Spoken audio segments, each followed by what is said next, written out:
a quiet archive record. Tonight, we're stepping into a slow unfolding.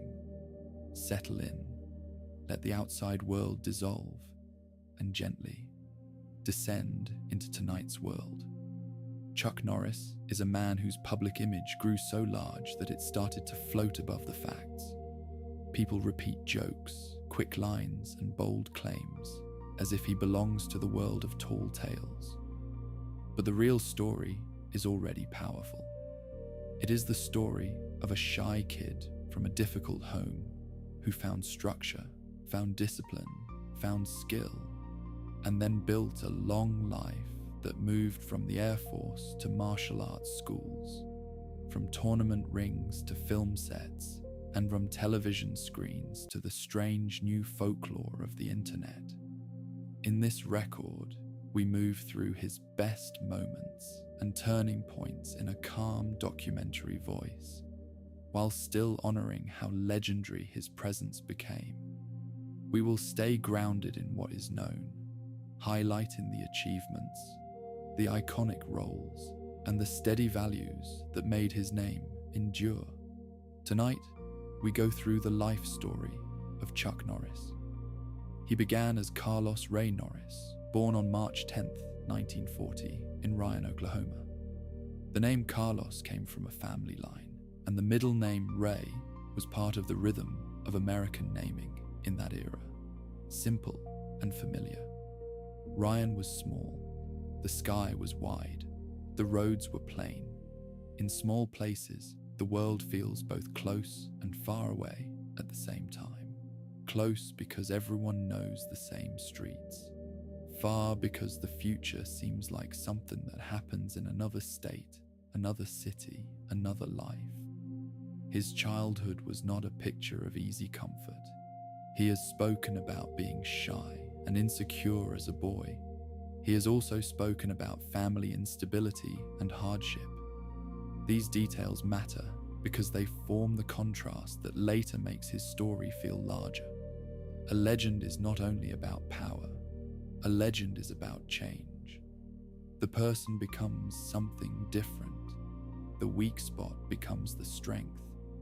In his early years, he did not feel like the center of attention. He was not the loudest voice in a room. He was not the kid who already seems destined for fame. If anything, he was the kind of boy who could disappear into the background, watching other people, measuring himself, trying to understand where he fit. Over time, his family moved to California. That move carried the same hope that has pulled people west for generations. California promised work, sunlight, and new beginnings. But moving does not erase the past. It simply changes the scenery while the inner life continues. In high school, Norris still did not see himself as a natural star. He later described himself as not athletic and not confident. He felt like an ordinary young man, unsure of his place. That ordinary feeling is one of the most important facts in the whole story. It is the seed that makes the later transformation believable. After graduating, he joined the United States Air Force.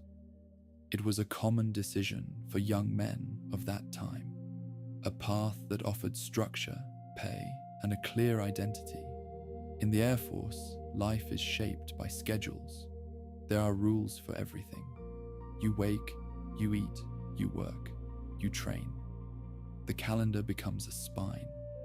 For someone who grew up with instability, that kind of order can feel like a relief.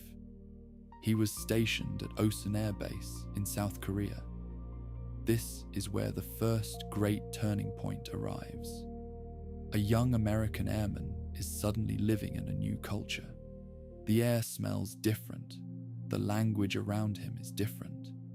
The food is different. The distance from home is not only physical, it is psychological. In that setting, people often search for something steady. For Norris, that steadiness became martial arts training. In Korea, he began studying Tang Soo Do. a Korean martial art that emphasizes discipline, respect, and repeated practice. This was not a short thrill.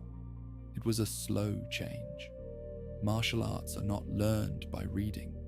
They are learned by doing the same movement again and again until the body remembers it without the mind asking. There is a kind of quiet magic in that process. A person starts as a beginner, awkward and uncertain. The first day is full of confusion. The first weeks are full of mistakes. But the practice continues. Slowly, the posture changes. The breath changes. The eyes change. It is not that the person becomes meaner. It is that the person becomes more present. In the military context, martial arts also offer a private kind of control. A young man may not control where he is stationed, or what his duties are, or what the next order will be, but he can control whether he shows up to train. He can control whether he repeats the forms. He can control whether he improves. During those years, Norris earned rank in his training and built real competence. He also gained a nickname. Fellow servicemen started calling him Chuck. The nickname followed him home. It became a public identity, simpler and more American sounding than Carlos. In a way, the nickname marks the moment when the legend begins to form. Not because he was famous yet, but because he was becoming someone new. When he returned to the United States, he kept training. He began to teach. Teaching is its own form of mastery. A person can practice alone and feel skilled, but teaching forces the teacher to understand. It forces the teacher to break down movement into steps. It forces the teacher to care about someone else's progress. Norris opened karate studios. He built a business out of credibility and routine. This part of his life does not get as much attention as the movies, but it is the foundation. Running studios means paying rent, keeping schedules, attracting students, handling injuries, dealing with personality conflicts, and showing up even when tired. The teacher cannot drift. The teacher becomes the steady point that others rely on. He also competed. In the martial arts tournament scene of the 1960s, competition was becoming more organized and more popular. Norris became known as a strong and consistent fighter. The martial arts world is complicated, with many organizations and titles, and it is easy for an outside viewer to get lost in the details. But the core point is simple. He reached a level where serious people recognized him. One of the most important parts of his journey is that he did not start in Hollywood. He started in discipline. He built a reputation in a world where performance has consequences. A tournament is not a camera trick, it is a test. In those years, he also taught some celebrities. One of the most famous names connected to him is Steve McQueen. McQueen was already an established actor and a cultural icon. He studied martial arts and became a student of Norris. That relationship mattered. In Hollywood, connections open doors, but respect opens doors that stay open. If McQueen respected Norris enough to train with him, that suggests Norris had something real. McQueen reportedly encouraged him to consider acting. This is another turning point. Norris had skill, but acting requires something different. It requires presence that reads through a camera. It requires an ability to hold still with intention. It requires patience with repeated takes. In the early 1970s, Norris began appearing in films. The moment that placed him into the wider public view was his fight with Bruce Lee in the 1972 film Way of the Dragon. The scene is famous because it feels clean and direct.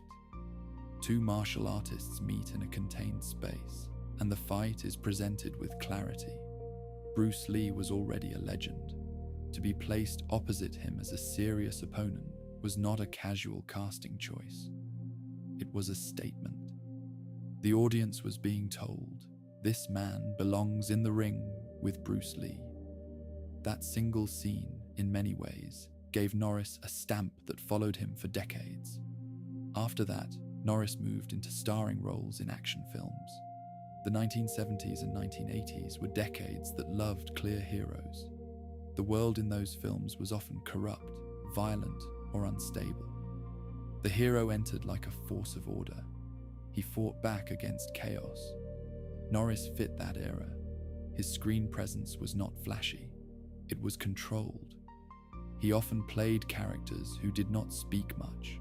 They watched, they assessed, then they acted. In cinema, that kind of restraint can be more powerful than constant noise. Films like Good Guys Wear Black, The Octagon, Lone Wolf McQuade, Missing in Action, and Code of Silence became part of his identity. Some of these films are remembered as products of their time, with simple moral universes and straightforward storytelling. But they also reveal what Norris represented. He represented the calm fighter, the disciplined man.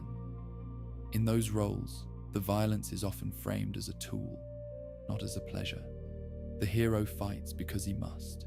The hero fights to stop something worse. That framing matched Norris's public image as a martial artist with values.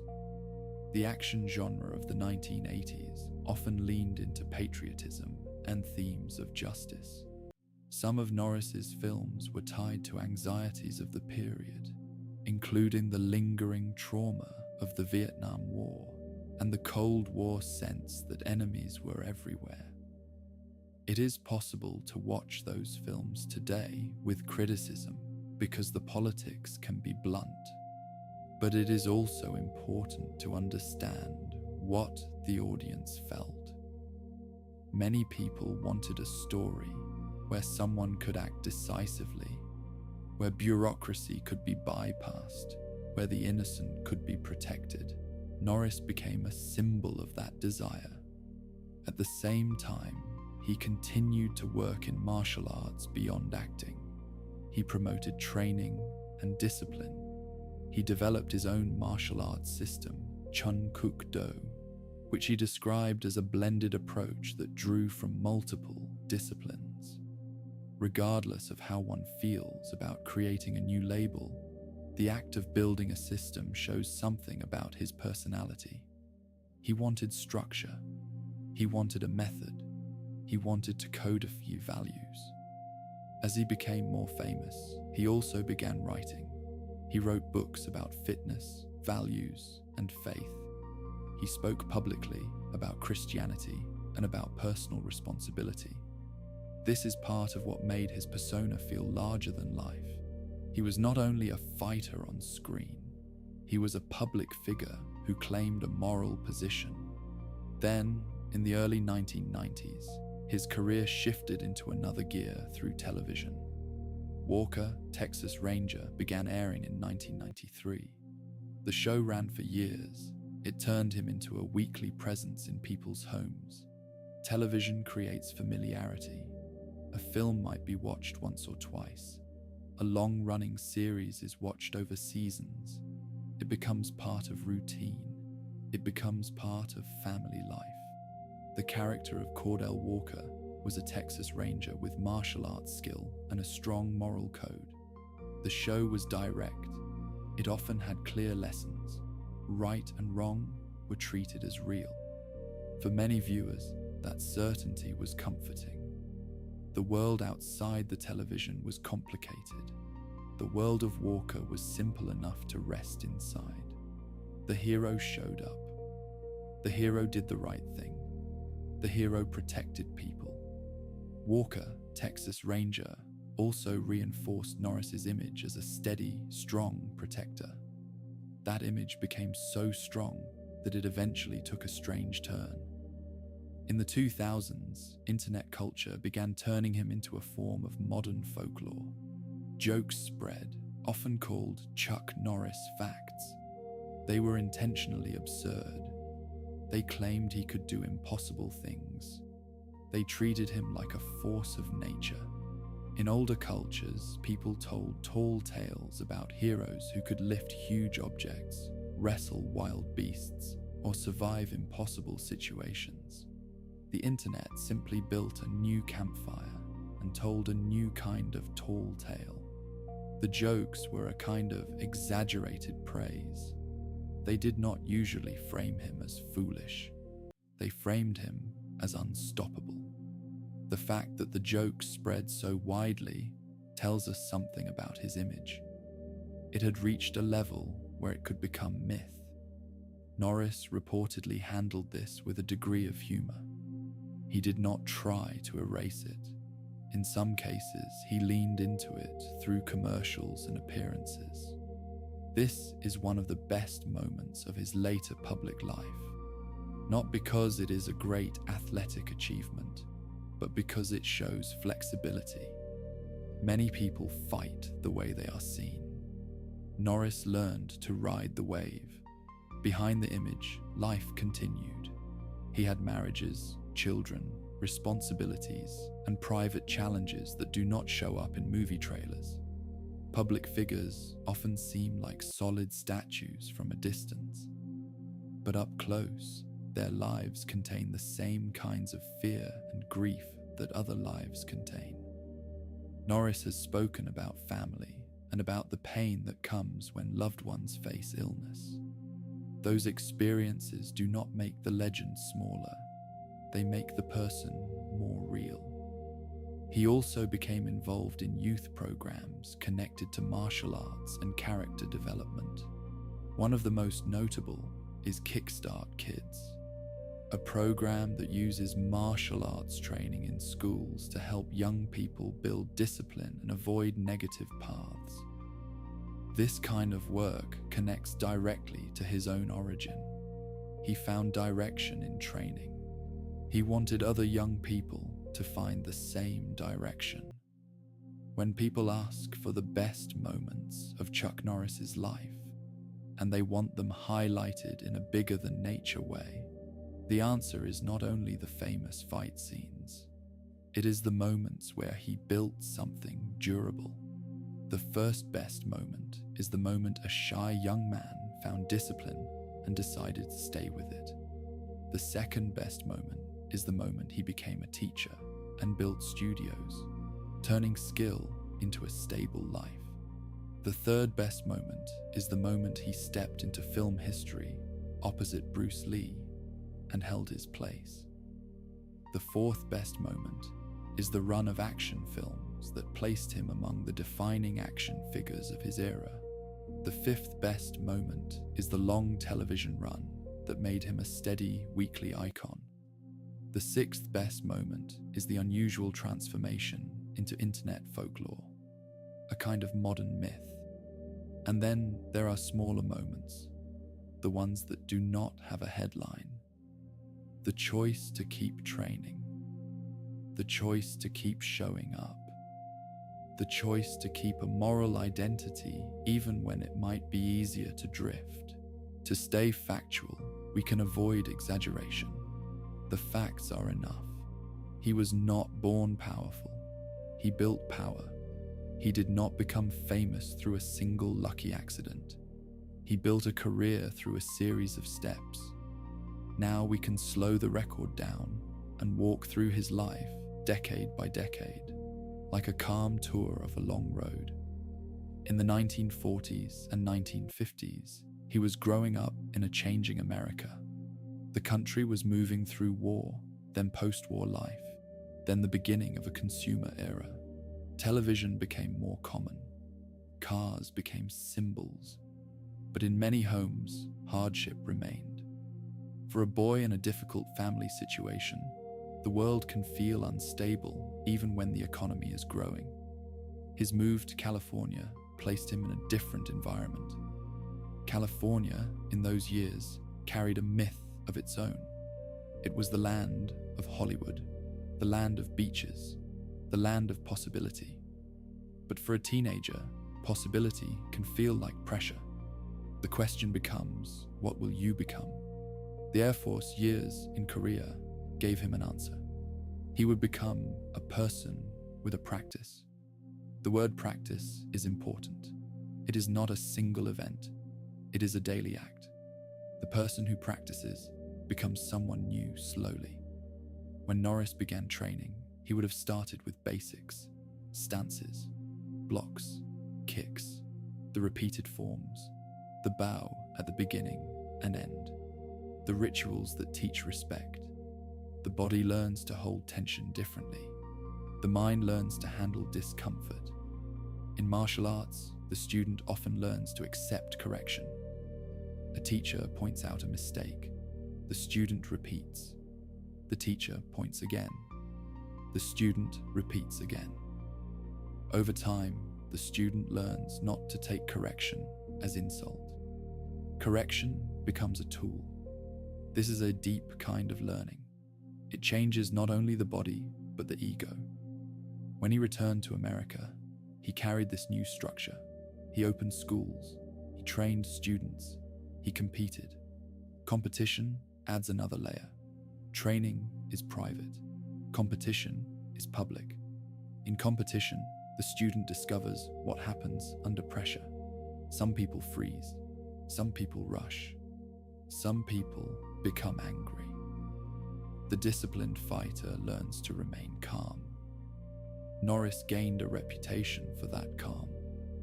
The martial arts world in America at the time included many notable figures. People like Bruce Lee were changing the way martial arts were presented. There were tournaments and demonstrations. There were schools teaching different styles. Norris fit into this world as a competitor and instructor. The connection to Steve McQueen is one of those Hollywood crossroads moments. McQueen was known for a kind of cool confidence. If he respected Norris, it suggests Norris could meet that energy. The shift from teaching to acting is not automatic. Acting demands a different kind of control. It demands that you can express intention through stillness. It demands that you can repeat the same movement for multiple takes without losing precision. Norris, as someone built on repetition, was suited to that. The fight with Bruce Lee in Way of the Dragon remains one of the most iconic moments. The scene is often discussed in martial arts film history. It is not only a fight, it is a meeting of two styles of presence. Bruce Lee's energy is sharp and expressive. Norris's energy is solid and contained. Together, they create a tension that feels real. After that, Norris's film career grew. In the 1970s, action cinema was shifting. The heroic archetype was changing. The world on screen was becoming more gritty. Norris entered as a martial artist with a disciplined identity. In films like The Octagon, the story uses martial arts not only as sport, but as a tool in a larger conflict. The idea of secret training and elite fighters appealed to audiences. Lone Wolf McQuade gave him a role that felt close to his later Walker persona, a Texas lawman with a tough edge. Missing in action placed him into a theme that is emotionally charged for many Americans. The idea of prisoners left behind in Vietnam. Those films were part of a wider genre of stories that tried to give audiences a sense of closure, even if the closure was fictional. Code of Silence placed him into a more urban and law enforcement setting. Again, the theme is order versus chaos. Across these roles, Norris developed a consistent persona. He was the man who is not easily shaken. He is not easily tempted. He does not perform fear. This persona, repeated across films, becomes a brand. Some actors become famous by changing roles constantly. Norris became famous by being consistent, The 1980s were also a period where action stars became almost mythic figures. Arnold Schwarzenegger became the unstoppable machine. Sylvester Stallone became the wounded fighter who keeps standing. Norris became the disciplined warrior. His characters were often not as talkative as others. They did not joke constantly. They did not explain themselves. They simply acted. That restraint is part of why his later meme image worked. The jokes often rely on the idea that he does not need to brag. The world brags for him. In the 1990s, Walker, Texas Ranger began and became a long-running pillar. The show's structure is simple. A case begins. A threat appears. Walker and his allies confront it. The moral lesson is clear. The show also often included scenes where Walker demonstrates martial arts or teaches a lesson to young people. It framed him as not only a fighter, but a mentor. This mentor image connects to the real Norris as an instructor. When the show ran for years, the character became a symbol of a certain kind of American ideal. Strong, fair, loyal, guided by a clear moral code. As the internet era grew, the world changed, entertainment changed, celebrity culture changed. The way people talked about famous people changed. The Chuck Norris facts became a kind of cultural wave. They spread quickly. They were repeated in forums, emails, memes, and jokes. They turned his name into a shorthand for unstoppable power. Some jokes are gentle. Some are more intense, but the pattern remains the same. The joke says, ordinary rules do not apply to him. In a quiet archive record, we can treat those jokes as modern folklore. They are not biographies. They are campfire stories. The real biography remains, and it is full enough. Now, to keep the narration continuous and calm, we can slow down and linger on the best moments with more detail, as if we are walking through a long hallway of scenes. We can picture the young airman on a base in Korea, stepping into a training hall for the first time. The room is plain. The air is still. The teacher stands at the front. The student bows, not sure yet why the bow matters. Then the training begins. The student tries a stance, wobbles, adjusts. The teacher corrects. The student repeats. This is where the legend is born, not in applause, but in repetition. We can picture the same young man months later, moving with more certainty. The stance is lower. The kick is cleaner. The breath is steadier. Then we can picture him returning home, carrying that new posture like a hidden weapon. We can picture him opening a studio. The early days are not glamorous. There are bills. There are flyers. There are a few students at first. The teacher shows up anyway. He teaches the basics. He builds a community. We can picture him competing, standing on a mat with an opponent. The room quiet before the match. The fighter bows. The match begins. The body reacts. Training becomes real. We can picture him meeting Steve McQueen, a star who wants to learn. In those moments, Norris is not a fan. He is a teacher. We can picture him stepping onto a film set, surrounded by lights and cameras, and realizing that the skill must now be translated into a performance that an audience can understand. We can picture the moment he faces Bruce Lee on screen. It is a fictional fight, but it carries the weight of real skill.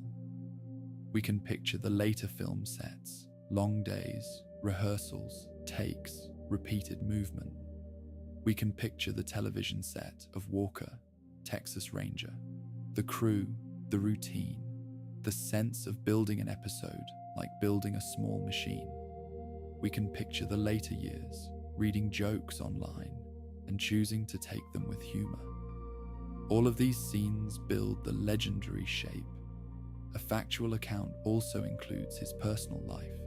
He married Diane Holchek in 1958, and they had children. They divorced later. He married Gina O'Kelly in 1998, and they have been together since. He has spoken publicly about his family and his faith. It is not our job here to speculate on private details. It is enough to acknowledge that family life and personal responsibilities continue even for famous people. He also has been associated with various public causes and political opinions. Again, in a calm sleep story tone, we do not need to debate these.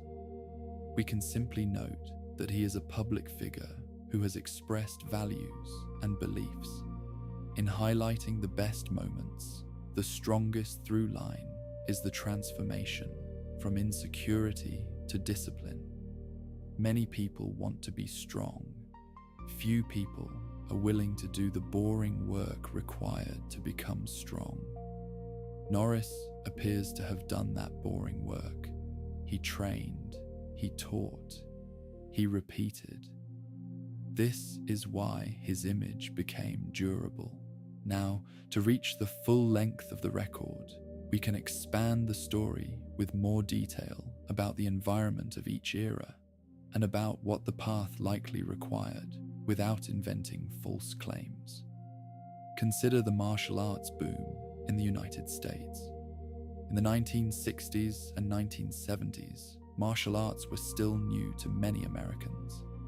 People had seen some demonstrations, but the idea of joining a dojo was not yet mainstream. Karate schools were places where people entered seeking confidence. They wanted to feel safer. They wanted to feel disciplined. The instructor became a kind of guide. Norris, as an instructor, would have met many kinds of students.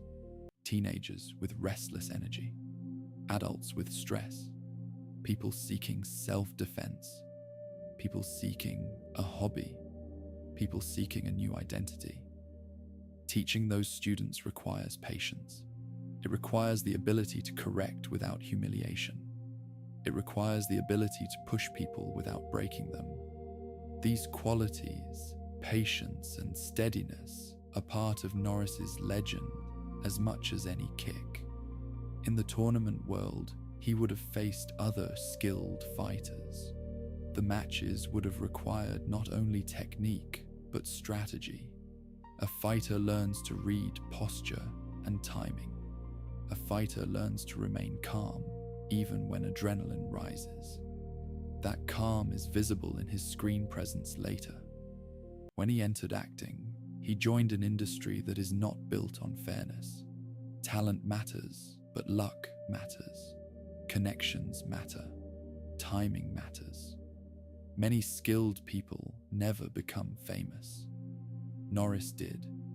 He entered at a moment when martial arts on screen were becoming popular, and he had the credibility to be taken seriously. The Bruce Lee fight scene gave him a high-profile introduction. Then he built a film career that matched the era's appetite. In an action film, the body is part of the storytelling. When Norris moves, it looks like he knows what he is doing, because he does. Some actors learn movement like choreography. Norris brought a lifetime of practice. That difference may be subtle, but audiences feel it. In the 1980s, action films often had clear villains and clear heroes. The hero was a kind of moral weapon. Norris's characters were often not complicated psychologically, but they were designed to be reliable. Reliability is a form of comfort.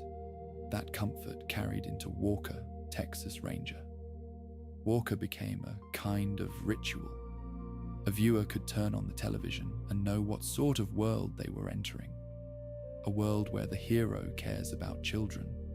A world where the hero respects elders.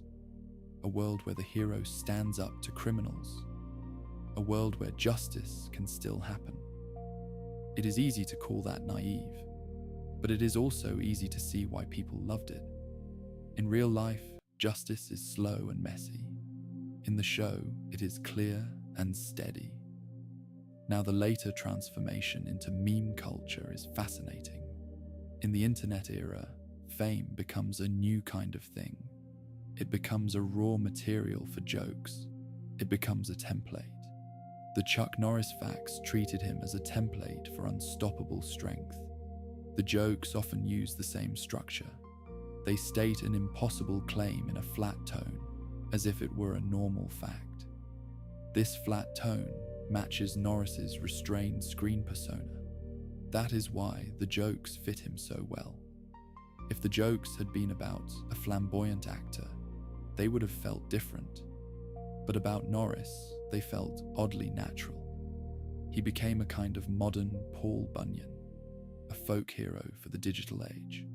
But beneath the folklore, the real life is still a life built by training, a life shaped by military service, a life pushed into public view by film, a life stabilized by television, a life transformed by the internet.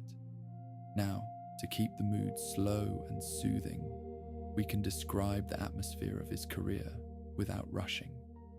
Think of the film sets in the 1970s. The cameras are heavy, the lighting is hot, the crew is working long hours. The stunts are more dangerous than in later decades, when digital effects become common. A martial artist actor must be careful. Injuries can end a career.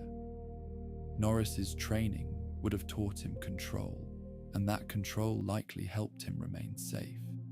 Then think of the 1980s, the peak action era. The posters are bold, the titles are direct. The hero stands with a weapon or a fighting stance. The marketing is simple. The audience wants intensity. The actor must deliver intensity without losing control. Norris delivered a specific kind, steady intensity. Then think of the 1990s television era. A series is not a single project. It is a routine. It demands repeated performance. It demands that the actor keeps the character consistent across seasons. This requires not only physical maintenance, but mental steadiness. Again, the theme returns: discipline. Now think of the later years, when the spotlight is different. The actor is older, the roles slow, the public image remains. The person becomes an icon. An icon can be both a gift and a burden, because an icon cannot easily be ordinary in public. But privately, the icon still lives an ordinary human life. This contrast is a quiet truth that we can hold as we listen. Now, we can expand further by describing some of the best-known elements of his public persona, but as calm observations. He is often associated with a beard and a steady gaze. He is associated with denim and boots in Walker. He is associated with roundhouse kicks. He is associated with a certain kind of quiet seriousness. He is associated with the idea that he does not need to speak much. This is the legendary style, but the factual style is the habit of practice. Now, to keep the narration continuous and reach the full length required, we can return to the details of his early training again, but from different angles, without repeating exact blocks. In martial arts, the student learns to stand properly. The feet angle, the knees bend, the hips align, the spine straightens, the shoulders relax, the hands position. This is not only about fighting, it is about posture. A person who stands differently often feels differently. A shy person who learns to stand with confidence may begin to believe in himself. This is one of the deepest ways martial arts can change a life. The student also learns to breathe. Breath is often overlooked, but breath controls panic. Breath controls tension. A fighter who can breathe calmly can think clearly. A person who can breathe calmly can also sleep more easily. There is a quiet connection between training and rest. Training is controlled stress. Rest is controlled release. Norris's life appears to have been built on controlled stress, chosen stress, the kind that makes a person stronger. Now we can look at the way his fame intersected with American culture. In the 1980s, the United States was fascinated by strength and self-reliance. The idea of the lone hero was popular.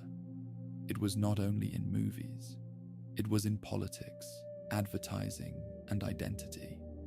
Norris's films fit that cultural wave. His characters often acted outside bureaucracy. They trusted their own judgment. They used force when needed.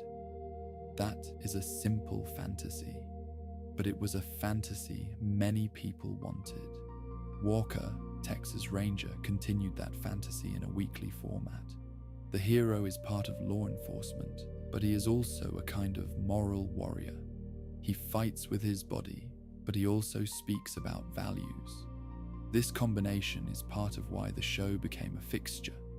Now, the internet jokes turned the fantasy into a parody, but a loving parody.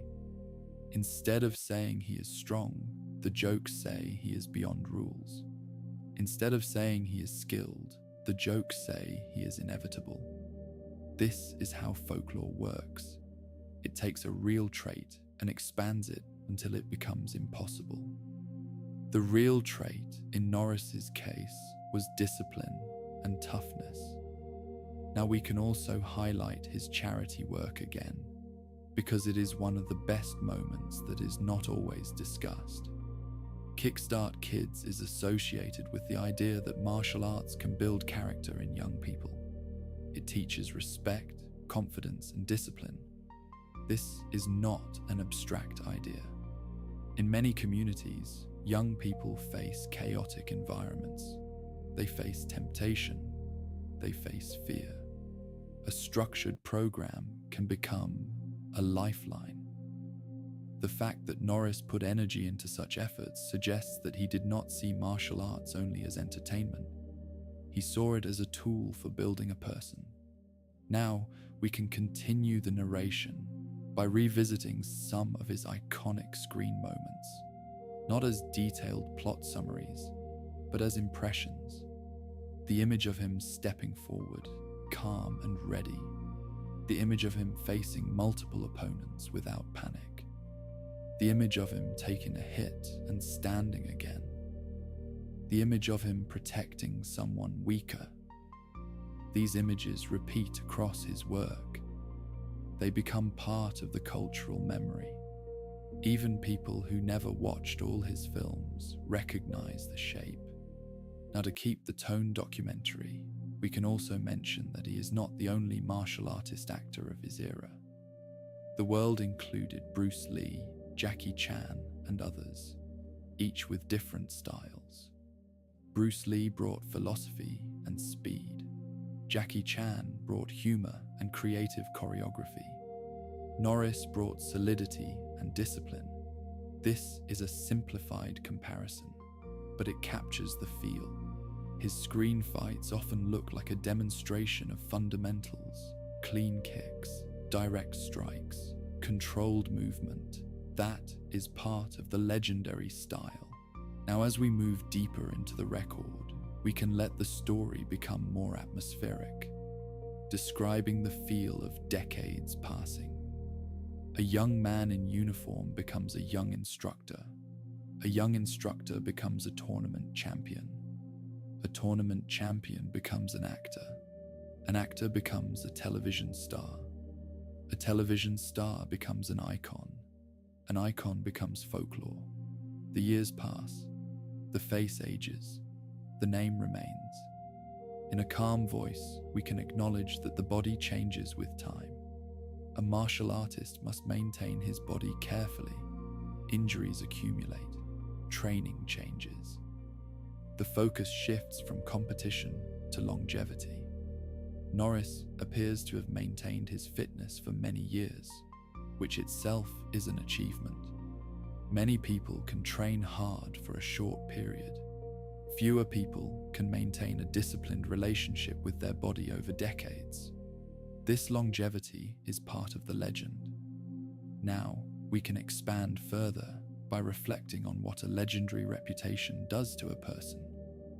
When the world calls you tough, you are expected to be tough. When the world calls you a hero, you are expected to be a hero. This can create pressure, but it can also create purpose. Norris's public statements often emphasize values, responsibility, and faith. That suggests he wanted his image to stand for something. Now, to keep the narration continuous and reach the full length, we can walk through his life again, focusing on sensory details.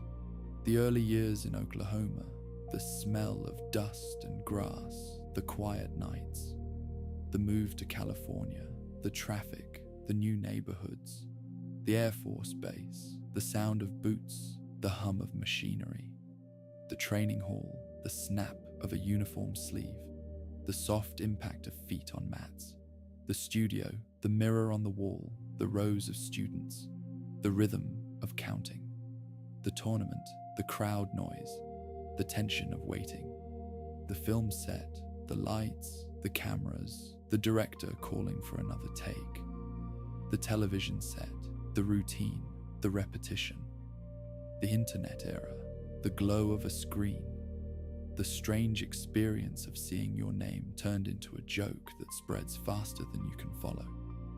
These details help the listener sink into the story. Now, we can also expand by adding a calm explanation of how a person becomes a symbol. A symbol is built by repetition. The public sees the same traits again and again. They begin to believe the traits are permanent. They begin to believe the traits are the person. In reality, a person contains contradictions, but a symbol does not. Norris became a symbol of toughness and discipline. The jokes then turned that symbol into myth, but the person remained a person. Now, to make the narrative feel legendary without inventing false claims, we can frame his achievements as a series of earned steps. He earned skill through training. He earned respect through teaching. He earned recognition through competition. He earned visibility through film.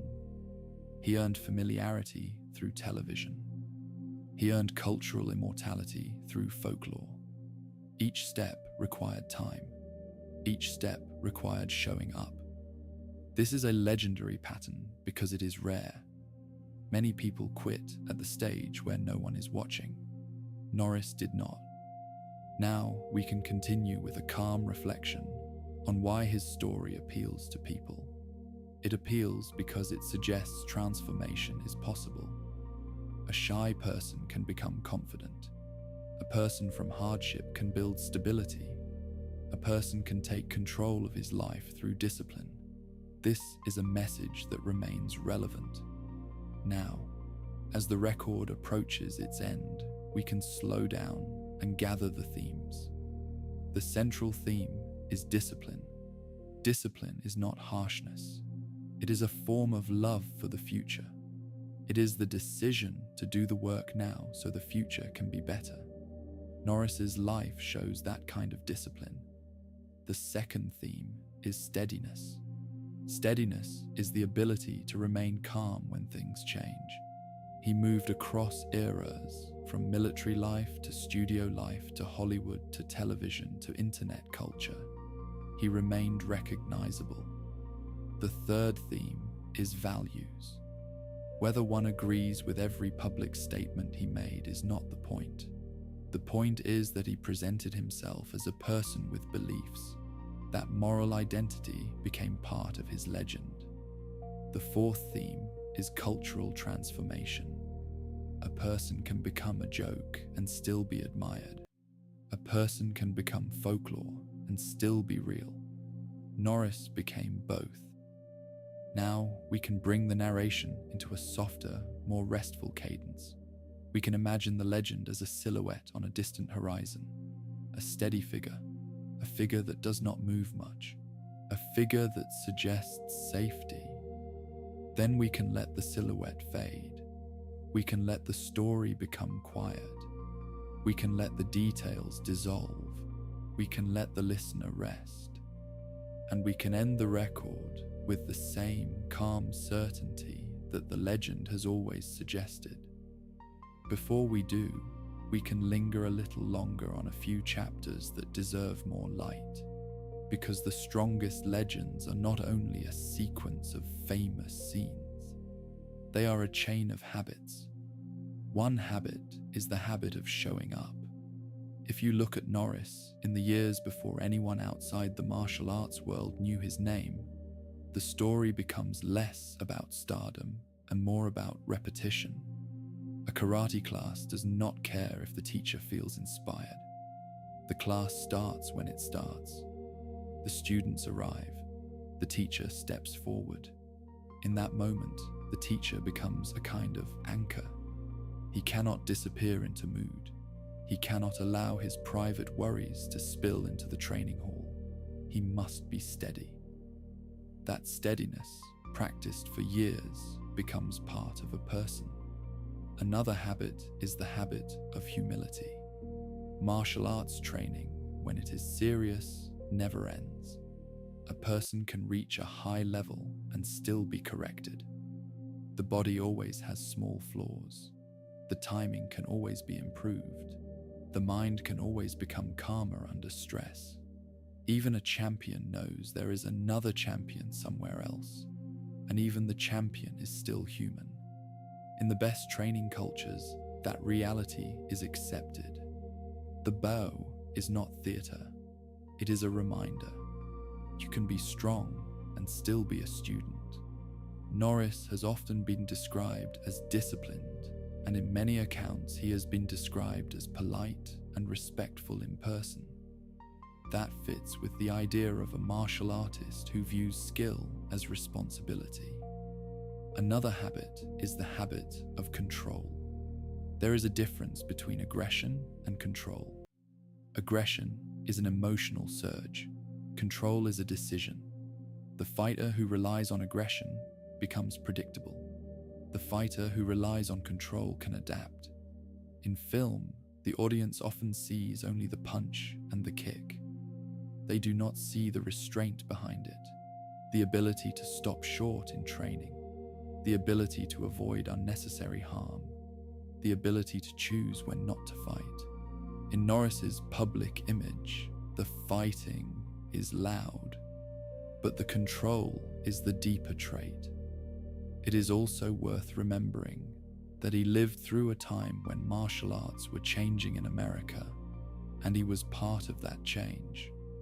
In the middle of the 20th century, martial arts in the United States were not as common as they later became. People knew boxing. People knew wrestling. They did not always know the discipline of a dojo. The growth of martial arts schools and the spread of tournament circuits created a new path for many Americans. It offered a new language for confidence. For some, that language was physical. For others, it was psychological. The shy student who learns to stand in a strong stance begins to feel stronger. The anxious student who learns to breathe through discomfort begins to feel calmer. The student who learns to accept correction begins to become less fragile. These changes are subtle and they take time, but they add up. Norris did not only benefit from that world, he also helped build it. His schools, his teaching, and his public promotion of martial arts contributed to the idea that training could be part of ordinary American life. And then, when film and television amplified that world, he became one of the faces people associated with it. In that sense, he became a bridge between the private discipline of a dojo and the public spectacle of entertainment. Now, when we highlight the best moments of his life in a legendary style, it helps to take a calm look at what made his screen persona feel so solid. One factor is that his movement did not look like it came from a weekend crash course. It came from long practice. Even a viewer with no technical knowledge can often sense the difference. The stance looks natural. The balance looks real. The timing looks confident. The body looks like it belongs in motion. Another factor is that his screen presence often relied on stillness. In many action films, the hero is loud. The hero makes speeches. The hero performs charisma. Norris often did less. He let the silence do part of the work. He looked at an opponent. He paused. Then he moved. That pattern creates the feeling of inevitability. Inevitability is one of the central ingredients of a legend. And then, later, the internet took that inevitability and turned it into a joke. But the joke worked because the foundation was already there. Now, another part of the factual story that belongs in a calm record is his connection to faith and values. Norris has spoken publicly about Christianity and about a sense of moral responsibility. In his public writing and interviews, he often emphasizes family, gratitude, and discipline. Whether one shares those beliefs or not, the pattern matters. Many celebrities drift toward vague statements that offend no one. Norris has often been more direct about what he believes. This directness becomes part of a public identity, and a public identity becomes part of a legend. Another chapter worth lingering on is the long run of Walker, Texas Ranger. A television series is like a long journey. It requires repeated physical readiness. It requires a working relationship with cast and crew. It requires the ability to remain consistent even when exhausted. It requires the ability to deliver the same character traits again and again in a way that still feels sincere.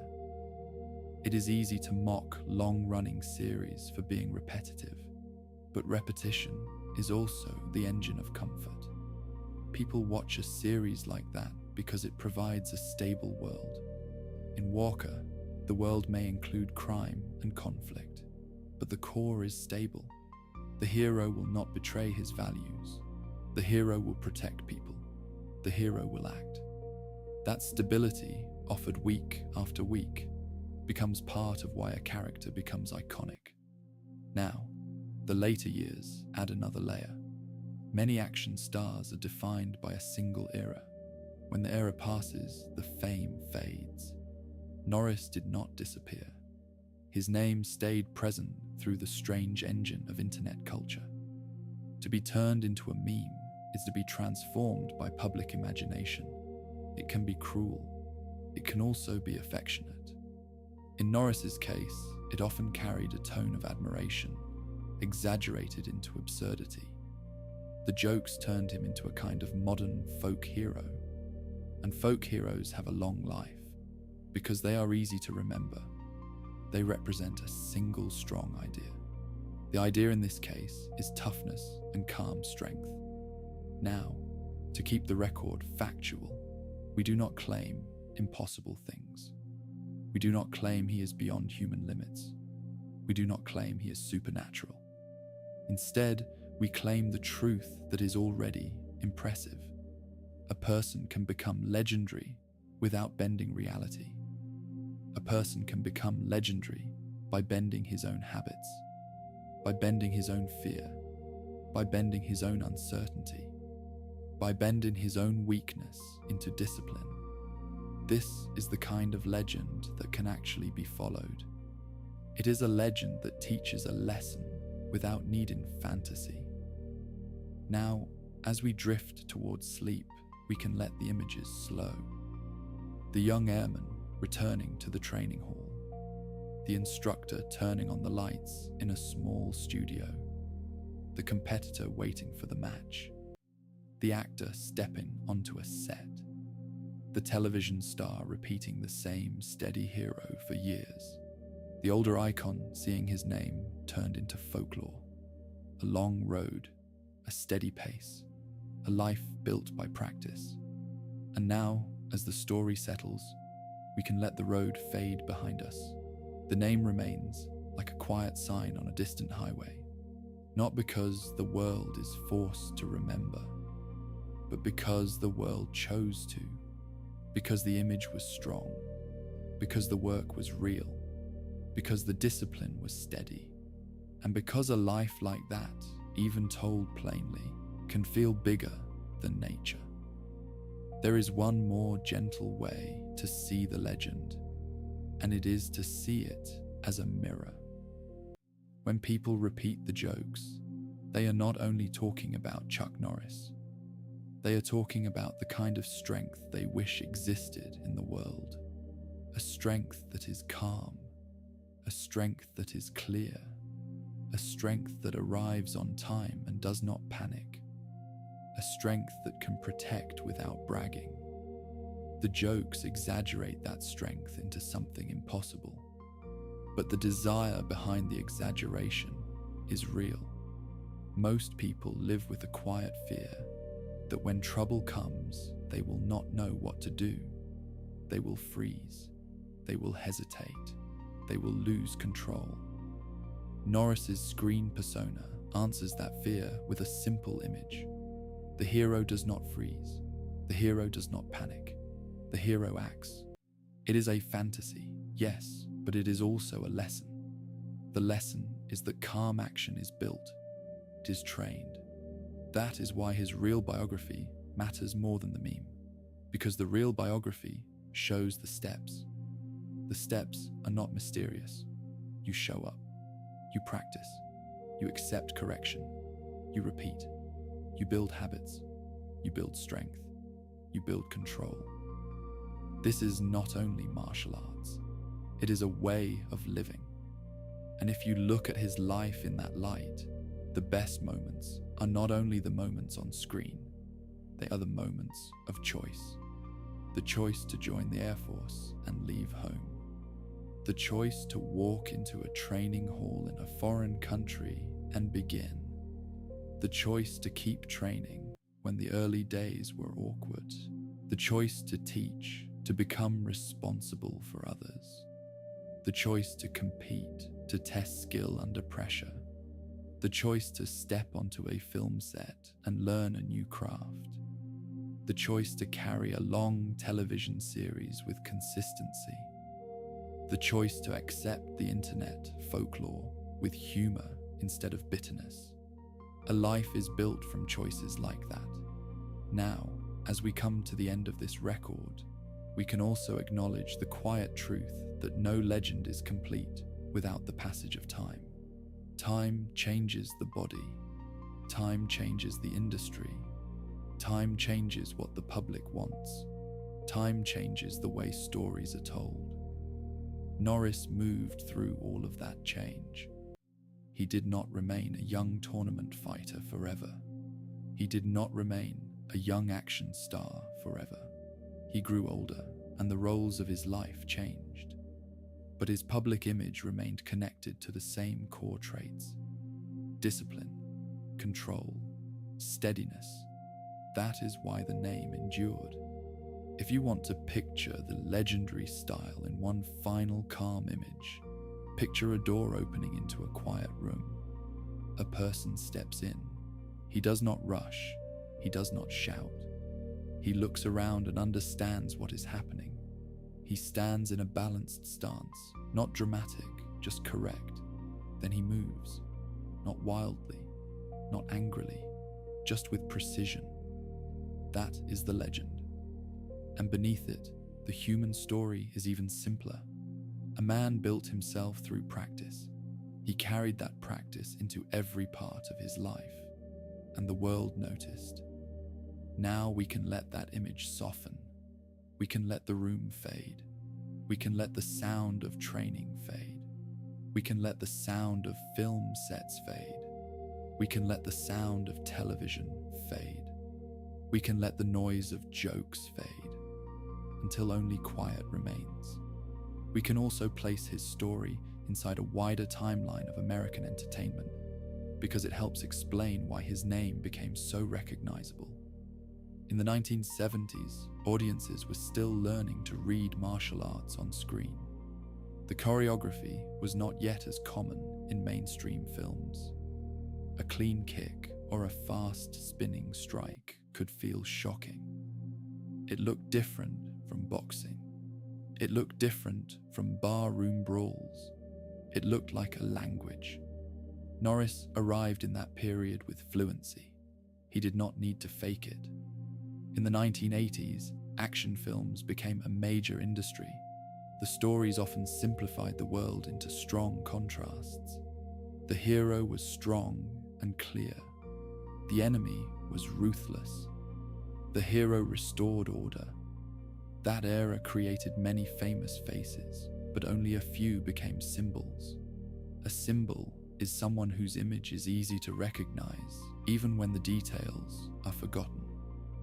People might not remember the plot of every film, but they remember the shape of the hero. They remember the stance. They remember the calm stare. They remember the feeling that he cannot be pushed around. That feeling is what made Norris a symbol. Then the 1990s shifted the world again. Television became even more central.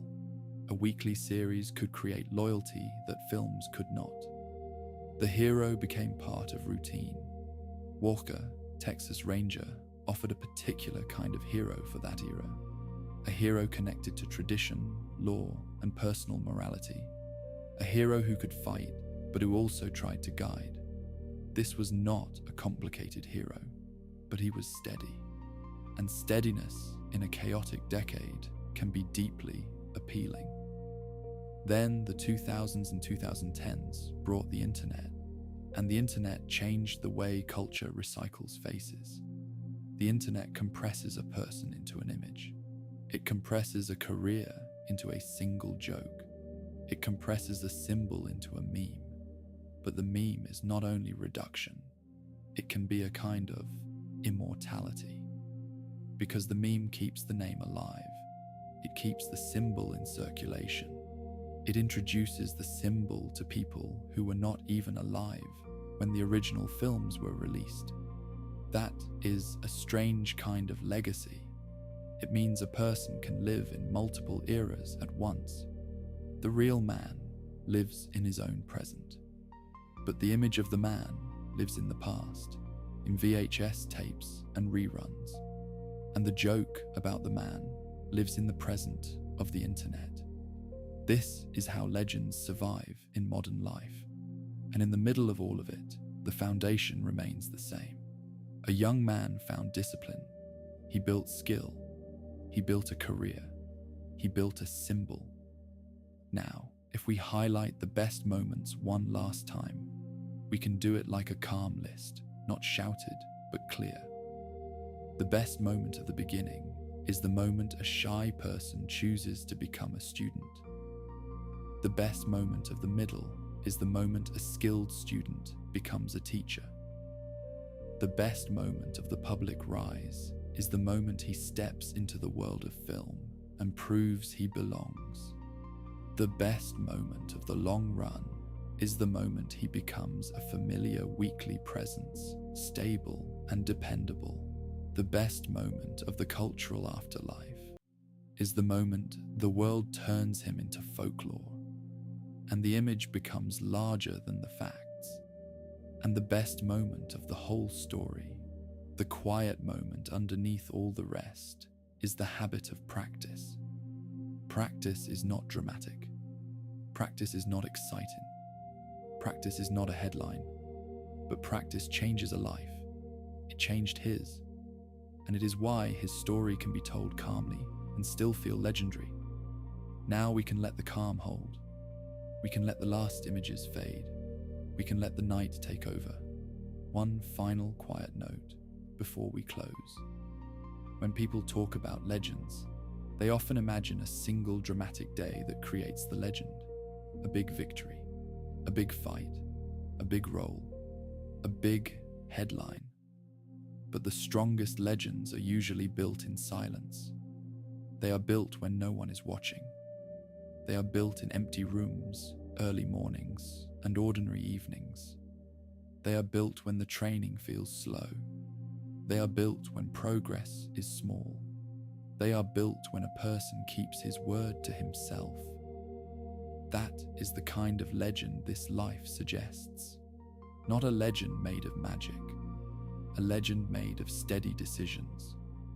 And if you take anything from this record, let it be that simple thought. Strength that lasts is quiet. It does not need to announce itself. It simply stays. Now we can let the story drift away. And if the mind tries to wander back to the loudest parts, the posters, the fight scenes, the jokes, you can gently guide it back to the quiet center. A person in a simple room practicing the basics. A person learning to breathe. A person learning to stand. A person learning to repeat. That is where the legend becomes real, not as a claim, but as a life. Let the last thought be simple. A life can start in uncertainty. A life can grow through discipline. A life can become steady, and steadiness can become a legend. And now there is nothing left to do but rest. The story has been recorded. The highlights have been held. The noise can fade. The quiet can stay. Breathe slowly. Let the shoulders drop. Let the jaw loosen. Let the mind stop searching for the next thing. Tonight, this record is enough. And as you drift, remember the simplest part. A person can become steady. That steadiness can carry a whole life. Now sleep. The room is quiet. The story is complete. Nothing else is required. You are safe to rest. This was a quiet archive story, where the story ends, sleep begins,